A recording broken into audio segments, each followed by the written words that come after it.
Pimento University. Pimento U. Good old PU. October. The month when the night is eternal, when unholy beasts roam, when pumpkins glow and the cries of ghosts grow. But this period of fright and might also brings about a paranormal shift within Smogon's tiering system. Also, Legends EA, join me, if you dare, as we venture into all the recent tier shifts. Let us begin. The following video contains disturbing imagery and mentions of Flamingo. Viewer discretion is advised. What? Monkey. Present. Michael! Don't leave me here! Michael! Michael!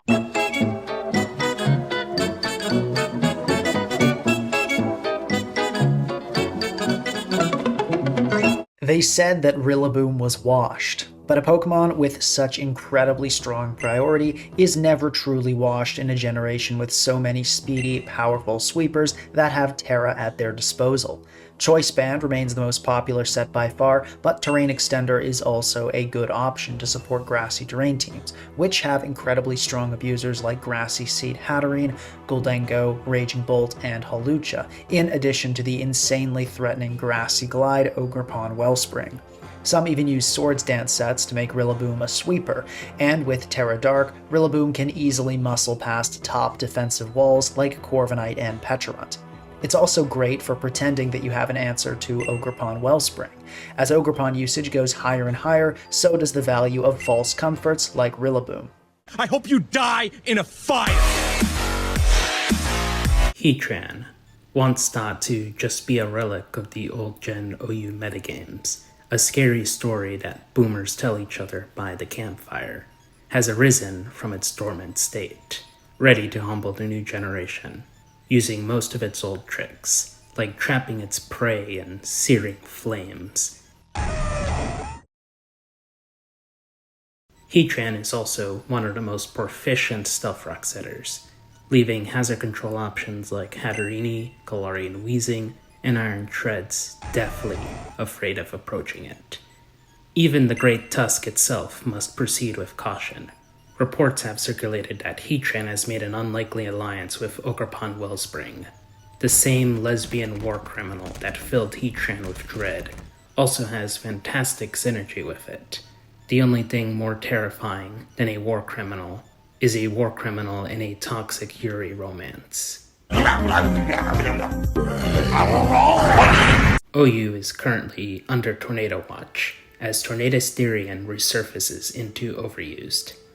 Okay, I've talked about it twice already. So, Torn very bulky, Torn fast, Torn have good utility, Assault Vest good, Nasty Plot also good, Caso Cerrado. Caso Cerrado.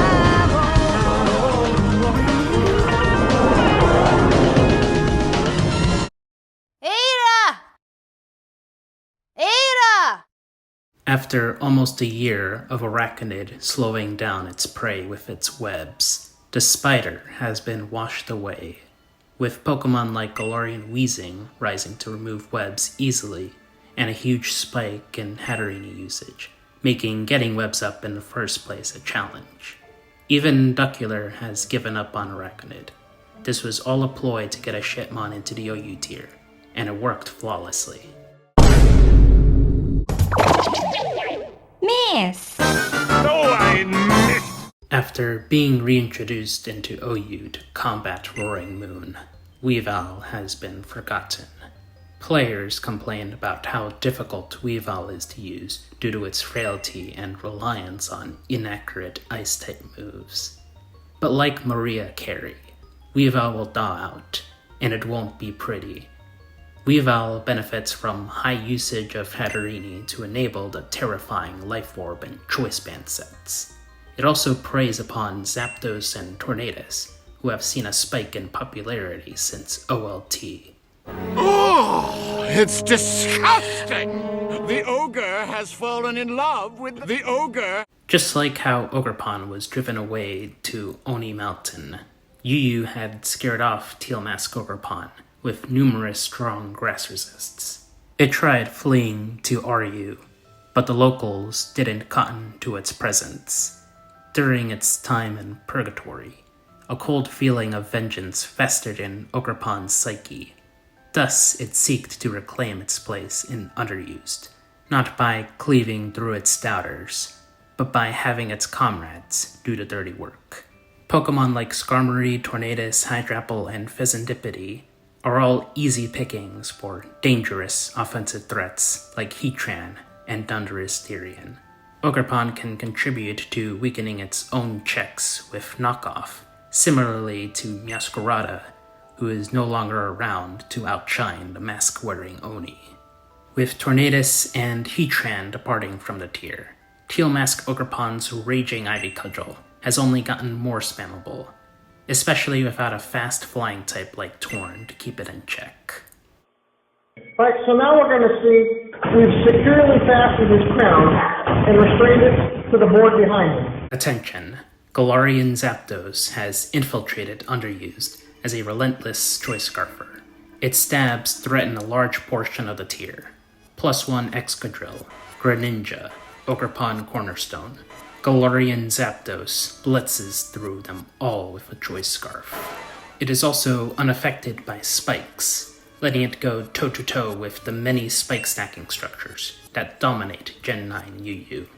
It can also enable them with Knockoff. You want to smell my flower? Do I?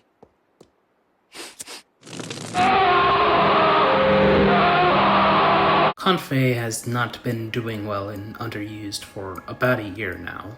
It's reliant on Terra Blast to break through a plethora of Draining Kiss resists. With how valuable Terra is as a resource, players decided to gravitate towards other, less Terra-reliant sweepers. Comfey's petals have withered away, becoming a ghost of its former self. But it was only recently when it was finally put to rest. Yo guys, it's me, Charlie. Hey, did that guy just turn into Saiyan? You can't hurt me, Jack!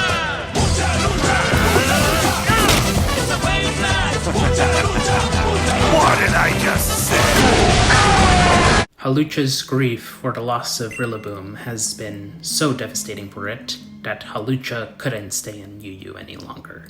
The memories are too painful. What's tragic is that the UU player base won't miss it. They have like 10 other sweepers to work with.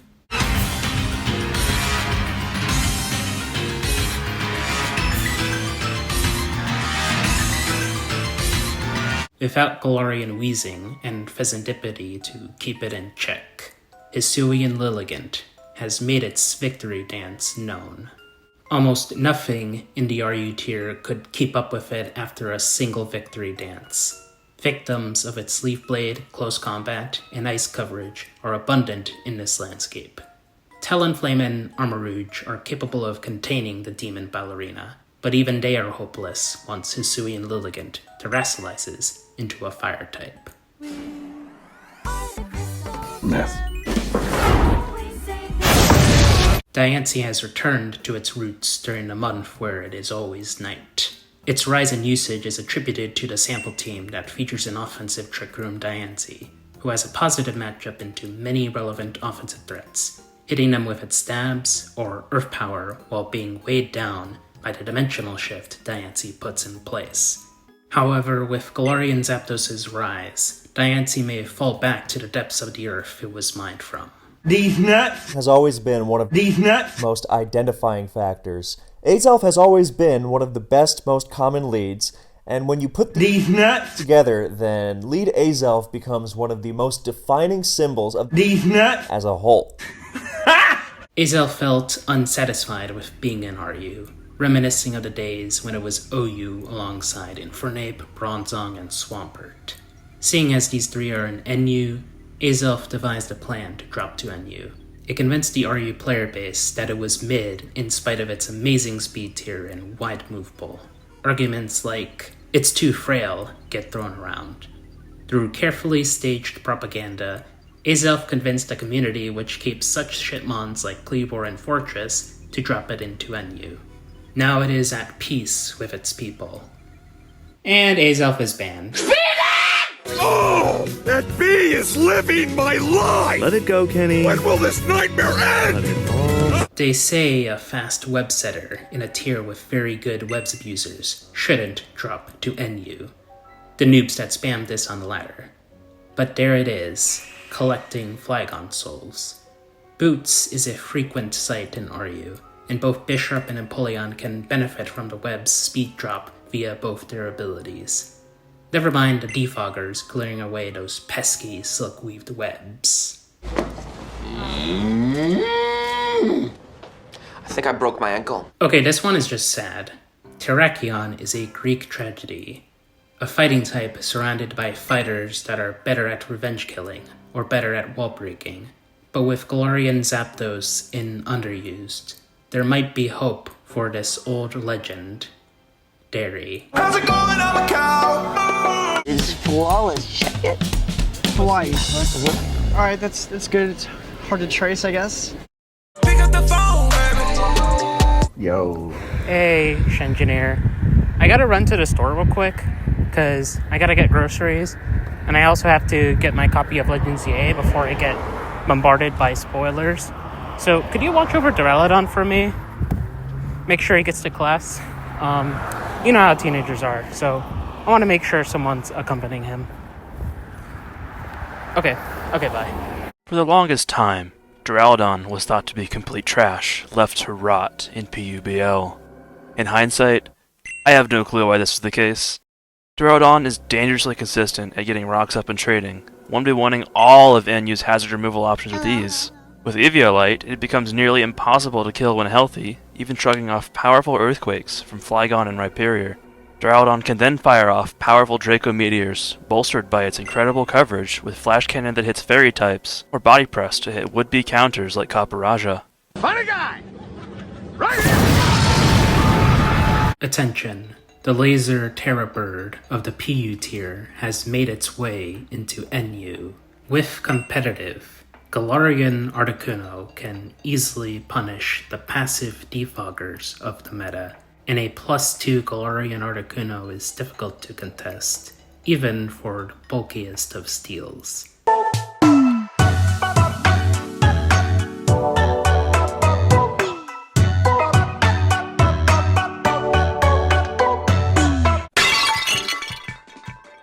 Superman, we finally meet. Would you like a coffee? Where's the dog? What the dog? The dog, loser! You took the dog! That's right, you get all of this. Where's the dog? I have no clue what you're talking about. The last thing a spitter wants is to see a Houndstone on the opponent's team. This old pooch has risen from the grave to enable the force of Spike Stack. Thanks to Fluffy, its physical bulk becomes overbearing to those that make contact with it, threatening back with painful burns, skull-crushing body presses, or nasty poltergeists from offensive variants.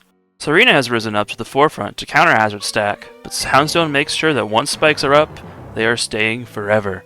The physical metagame is filled with contact moves, including those from the creature that is big, scary, and pink. But little did the player base know that when they recruited Houndstone to aid in their defense, the Houndstone was also a dangerous offensive threat, with powerful poltergeists and priority with Shadow Sneak, equipping either a spell tag or, shout out to Lucas 13, weakness policy, baby. You should have seen the look on your face. You really had him fooled, Pete. In a world filled with toxic procking monkeys, bulk up Brelomes, and of course, one familiar regenerator pivot stands in their way: Slowbro. Reports have shown that Galarian Slowbro is one of the few Pokemon that can pivot into Flamigo, forming a prominent defensive core with Belly Bolt and other flying resists. Slowbro can easily ravage the slow-paced teams with Calm Mind. Its natural toxic immunity and regenerator makes it seem unkillable. Glowbro's offensive move pool is also vast compared to other defensive staples, with Ice Beam to strike Flygon, or Flamethrower to make Steel types feel the heat of 1,000 suns. Daddy! No. You're probably thinking the guy next door. Big fat guy. You take care.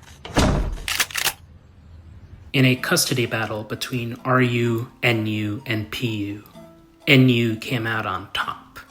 Wo-Chien is too bulky, they cried.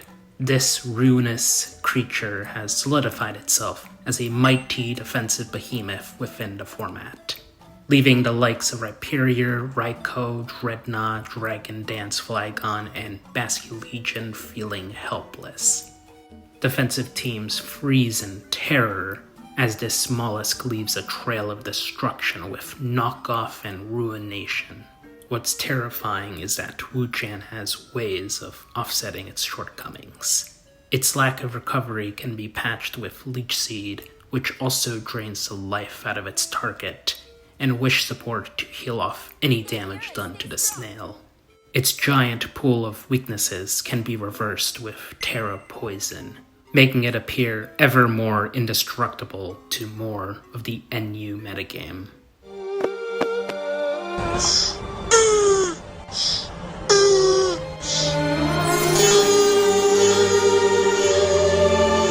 It appears that NU's mission to drive Drednaw out of the tier has been successful, but not in the way they would have predicted.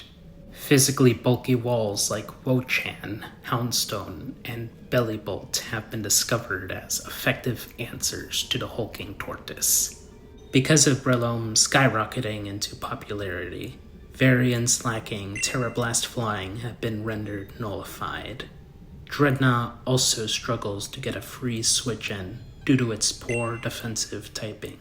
Dude! This British assassin is gonna shoot the Prime Minister at the stage. What kind of music do you like, Gloria? British. Woohoo! Yeah, baby! Dude, those animals are so fucking funny, they make me want to shoot the Prime Minister at the stage. What Vaporeon does to someone. What's up, guys? This is Pinker. Once the pinnacle of fighting types, Heracross now lives in the shadows of the New Age fighters. The old veteran may rest comfortably in the PU tier. Or PUBL, I don't know. Thank you for your service, Heracross. Eagle? Yeah. What? See? On there? Yeah, but... Eagles have wings. Braviary dropped due to tensions within America. Not to be political, but it's tough to ignore a certain orange specimen. That's right, shiny Cramorant, because Cramorant has found a niche as a defogger, and I hope Uberfiend smuggles it into the NU tier. We're talking about the same thing, right? Oh no, you're correct. This is about the other orange specimen in power. Anxiety. You know, from Inside Out 2? Cause Anxiety takes control of headquarters and begins attacking the city. I think that's the plot. I should also talk about Maya Hawk too, huh? Cause her hair is kinda orange. Huh? And she's American. I don't know, back to the spooky voiceover. Ah, fuck. I forgot about Alola Ninetales. Hold on, let me write something down real quick.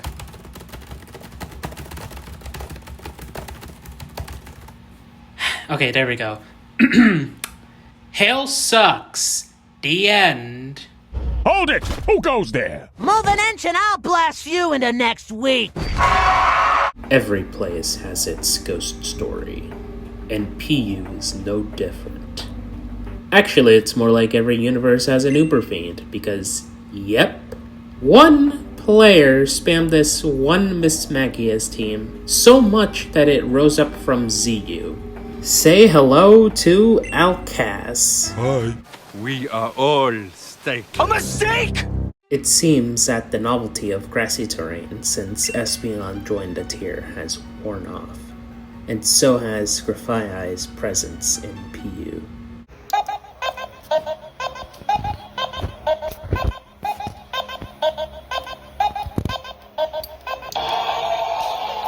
Explaining Venusaur's departure is simple.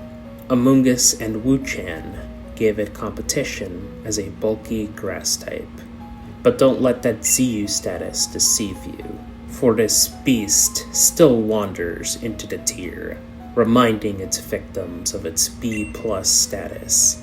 Venusaur's viability is largely because of it being a dangerous offensive threat, leaving metagame cornerstones like Milotic, Rhydon, and Florges pleading for mercy, as they drown in its suffocating foliage or the poisonous bombs it chugs. Never underestimate Venusaur.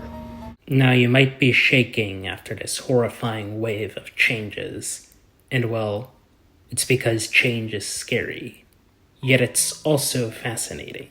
Seeing Araquanid go from OU to NU, or seeing Gyarados go from a niche sweeper to becoming too much for RU. Even I changed since this channel started. It's astonishing how fast it grew. But this is the last tier shift of the year. It has been a fun ride, talking about all these monumental changes, and a lot of you agree, so thank you for sticking around. But what are your thoughts? Are you excited to see Tornadus and Heatran again in OU, or are you an underused player dreading the new age? Thank you for watching, and remember, spooky, scary skeletons shiver down your spine.